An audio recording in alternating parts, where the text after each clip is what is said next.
గంగాదేవి మోక్ష ప్రవాహం. గంగాదేవి శివుని కరుణగా భూమికి దిగిన పవిత్ర ప్రవాహం. ఆమె జలంలో పాపం కరుగుతుంది, ఆత్మశాంతిని పొందుతుంది. కమండలతో కరుణ, కమలంతో శుద్ధి ప్రసాదిస్తూ ఆమె నిరంతరం ప్రవహిస్తుంది.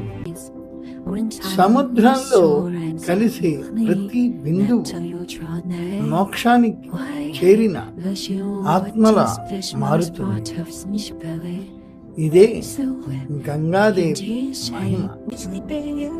జీవితం నుంచి విముక్తికి మార్గం చూపే దివ్య ప్రవాహం. ఓం శ్రీ మాత్రే నమః.